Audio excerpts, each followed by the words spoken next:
How's it going? I'm Len Davis, a Seattle-based filmmaker, and I'm here at the Money on a Mission event put on by my bank, Beneficial State Bank, and I'm here with the CEO and founder, Kat Taylor. So nice to be here with you. So nice to be with you. Cool. And we're here in Seattle. I just wanted to ask you a little bit mostly about Beneficial State Bank, because I'm curious. I know I was drawn to participate and become a customer and join the bank, but as it's grown and changed, I've become more and more impressed with what it's all about, and I just wanted to hear from you. What is Beneficial State Bank? How is it different? Why should people join? Certainly in the current political context and what's been happening in our nation, there's a lot of movement toward, thinking about where your money is and how you spend it. And I just wanted to, let's start with, tell me a little bit about Beneficial State Bank. What's it all about? What are the values behind it?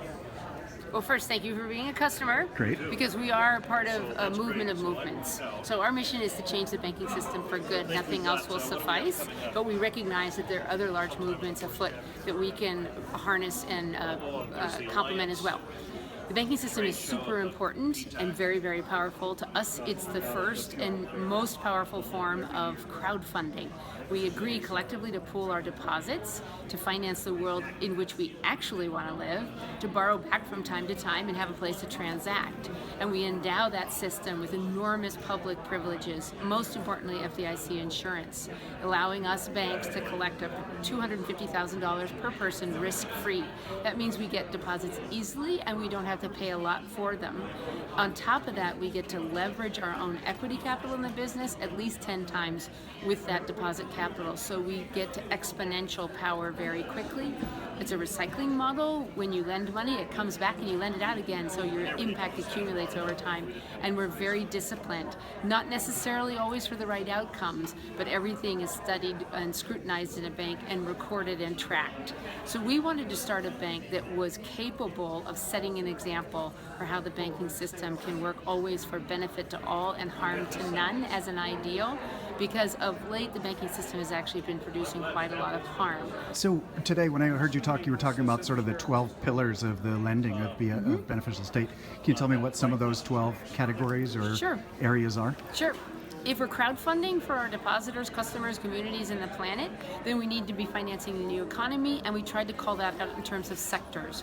Affordable housing, renewable energy, sustainable food, low-income community economic development, small business, and particularly women and minority-owned small business, sectors like that of the economy. There are many more, like green chemistry, building retrofit, etc., but we want to make sure that in the end it's driving us towards an economy that's fully inclusive, racially and gender just, and environmentally restorative, not just neutral, but actually build back our natural capital base upon which we all depend. Specifically recently with the Dakota Access Pipeline resistance, I've seen so much about the Move Your Money movement. And I'm wondering, so often the focus seems to be on take your money out of big corporate banks and put it into credit unions. And I'm wondering, what's the difference, say, between a Beneficial State Bank and a credit union, and why might someone like me or in my family and friends and extended community join Beneficial State Bank instead of a credit union?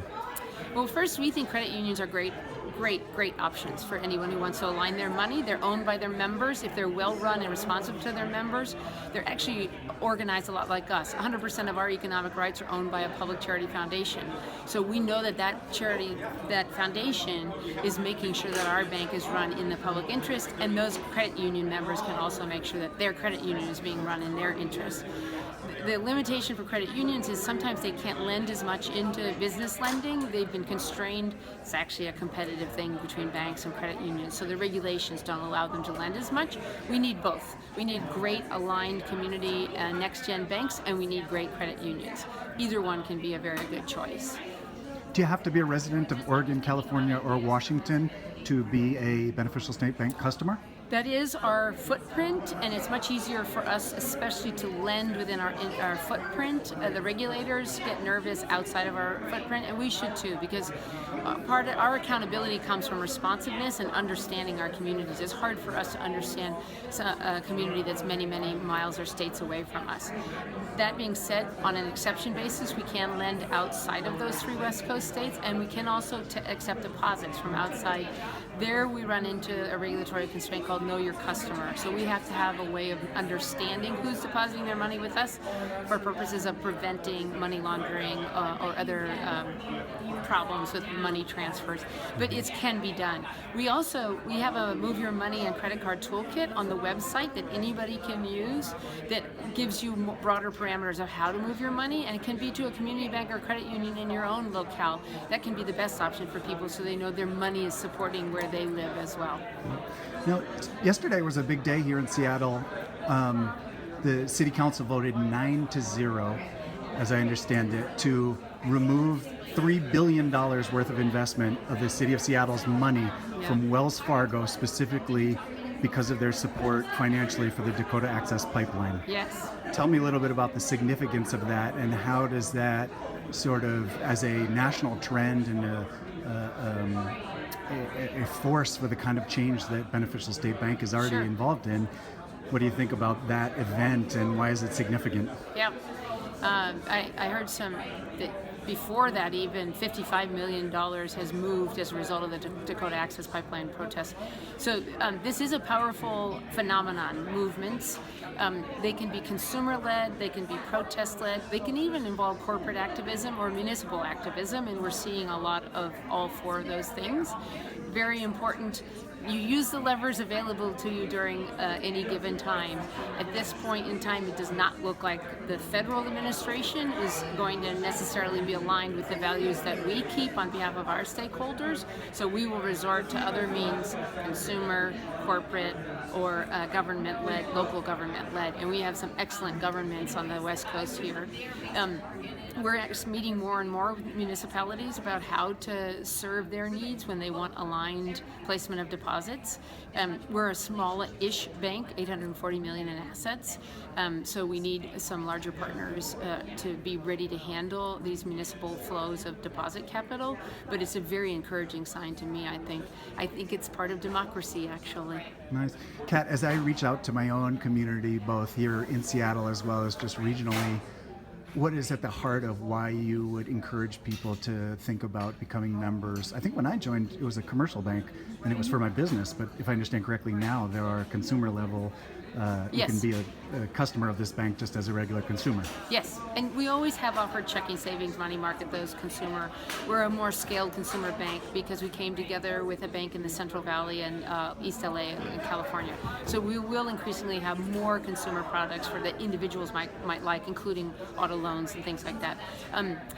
I think the real opportunity is to get good responsive banking services and products that are aligned with your values, but also to harness the power of your own money.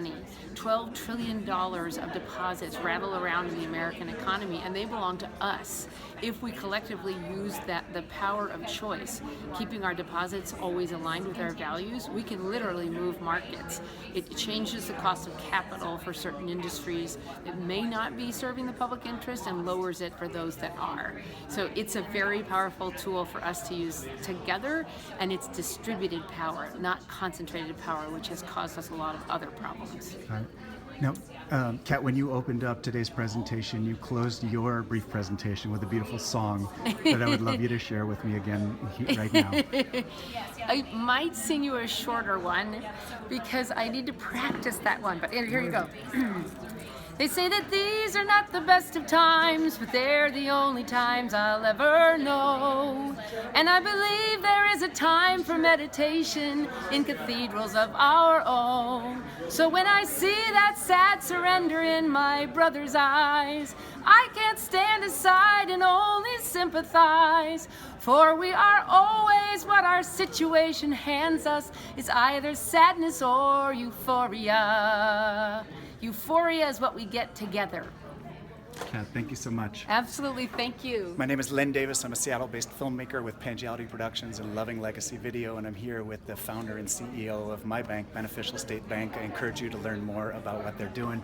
Thanks so much for putting on this event today, and for taking a minute to tell me a little bit about who you are and what's going on.